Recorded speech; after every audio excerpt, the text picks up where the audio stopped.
সমাজে এরা ছিল প্রান্তিক শ্রেণীর অংশ। তাদের নাম ইতিহাসের কোনো পৃষ্ঠায় উঠে আসেনি, কারণ এরা ছিল তথাকথিত তুচ্ছ পেশাদার মানুষ। ব্রিটিশ সাহেবদের চোখে এরা কেবলমাত্র দেহযন্ত্র, যাদের শ্রম ছাড়া কোনো পরিচয় নেই। ভারতের ঔপনিবেশিক ইতিহাসে অসংখ্য অবহেলিত পেশাজীবী ও শ্রমজীবী মানুষের জীবন কথা লুকিয়ে আছে, যাদের নাম ইতিহাসের মূল স্রোতে খুব কমই উচ্চারিত হয়। তাদের মধ্যে একটি বিশেষ গোষ্ঠী ছিল পাখাওয়ালা বা পাখা দোলানো শ্রমিক।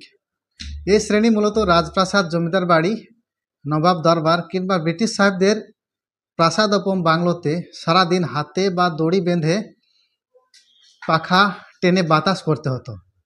আধুনিক ফ্যান বা বিদ্যুতের আবির্ভাবের আগে এরা ছিল উষ্ণ ভারতের শীতলতার একমাত্র যন্ত্র, মানব যন্ত্র। কিন্তু এদের জীবনের অন্তরালে লুকিয়ে আছে চরম দারিদ্র্য, শোষণ ও অবমাননার ইতিহাস। পাখাওয়ালাদের কাজ ছিল অত্যন্ত কষ্টকর। দিনের পর দিন, বিশেষত গ্রামের প্রচণ্ড তাপে তাদেরকে জমিদার বা সাহেবদের বিছানার পাশে দাঁড়িয়ে বা ছাদের ওপরে বসে হাতে বা চাকার সাহায্যে বড় কাপড়ের পাখা দোলাতে হতো। অনেক ক্ষেত্রে পাখাওয়ালারা দড়ি টেনে ঘন্টার পর ঘন্টা পাখা চালাতো, যাতে প্রচুর শরীরে বাতাস লাগে। এর বিনিময়ে তারা খুব সামান্য মজুরি পেত।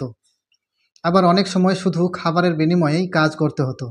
যেসব প্রাসাদে ব্রিটিশ অফিসাররা থাকতেন, সেখানে পাখাওয়ালাদের অবস্থা ছিল আরও শোচনীয়। ইংরেজরা গরম সহ্য করতে পারত না, তাই সারা রাত জেগে তাদের পাখা টানতে হতো। একটু ঘুমিয়ে পড়লেই বা হাত আলগা হলেই বেত্রাঘাত বা লাঞ্ছনার শিকার হতে হতো। অনেক সময় চাকরদের গায়ে ঘুষি ও লাথিও মারা হতো।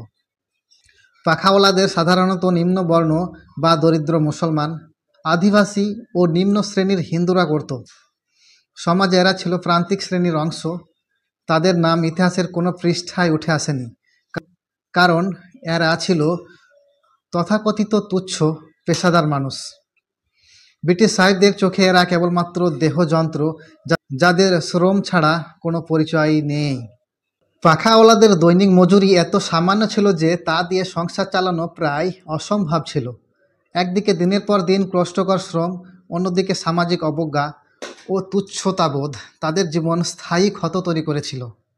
ঊনবিংশ শতাব্দীর শেষ ভাগ থেকে কলকাতা ও বড় বড় শহরে ধীরে ধীরে বিদ্যুতের সংযোগ শুরু হলে যান্ত্রিক ফ্যান চালু হয়।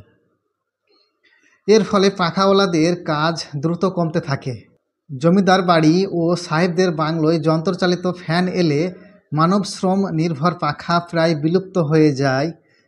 এক সময় যে কাজ হাজার হাজার মানুষকে জীবিকা দিত, তা কয়েক দশকের মধ্যে অদৃশ্য হয়ে যায়। কিন্তু এ বিলুপ্তির সঙ্গে এদের জীবনে কোনো ইতিবাচক পরিবর্তন আসেনি, বরং এক সময়ের পাখাওয়ালারা বেকার হয়ে আরও গভীর দারিদ্র্যের শিকার হলো। সমাজ তাদের জন্য কোনো বিকল্প কর্মসংস্থানের সুযোগ করে দিল না।